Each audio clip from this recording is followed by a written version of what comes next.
What would have happened if the Mayan people hadn't disappeared? Introduction. Imagine this.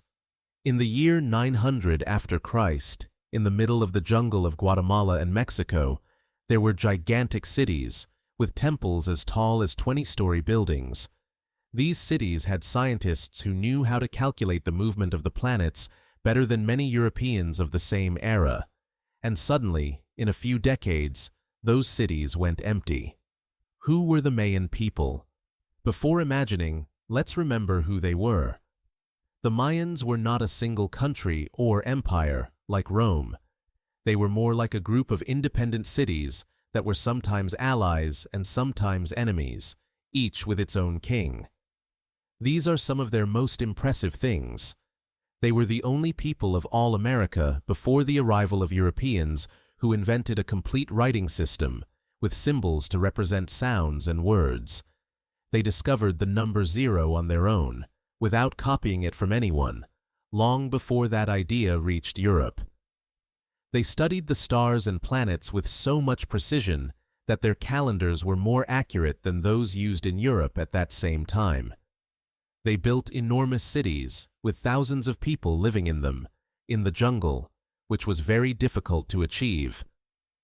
What really happened? Here comes something that many people don't know. The Mayans did not disappear because they were conquered by the Spaniards. That is a very common mistake. Their great cities in the south were abandoned centuries before any Europeans arrived in America. Historians believe that it was a mixture of several problems: very long droughts, no enough rain for crops. The earth stopped producing good harvests after using it for so many centuries. Constant wars between Mayan cities. Problems to trade with other regions. The experiment. Now comes the fun part. Let's imagine that rain would never have been lacking, that the Mayan cities, instead of fighting among themselves, would have made peace and worked together. What would have happened? A Mayan empire that goes back to 1492. When Christopher Columbus arrives in America, instead of finding abandoned Mayan cities covered by the jungle, he would have encountered a huge, strong, and organized Mayan empire with almost 700 years more history and advances, more science and more knowledge. With so many centuries more work, the Mayans would have had even more precise calendars, more books written. The few Mayan books that existed were almost all burned by the Spaniards, and perhaps inventions that we can't even imagine. A meeting with different Europe. This is important. The Aztecs and the Incas were defeated so quickly, not only by the weapons of the Spaniards, but because diseases arrived that the people of America had never had, and that killed a lot of people. In addition, the Spaniards took advantage of the fights that already existed between different American peoples. If the Mayans had stayed united and strong for another 700 years, they would probably have been able to resist better and negotiate on better terms with the Spaniards, although diseases would have been a very serious problem for them.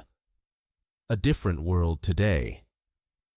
In this imaginary world, today there would probably exist a country with Mayan as its official language, and its science and history would be studied in universities all over the world as something alive, not just as ruins to visit for tourism. The most curious thing about all this is that the disappearance of the Mayans had nothing to do with the Spanish conquest, as many people believe. It was a problem of climate, resources, and internal wars hundreds of years ago.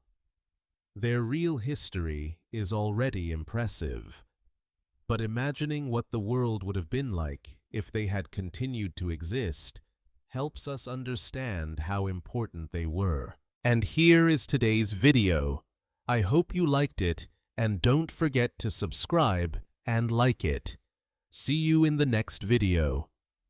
Goodbye.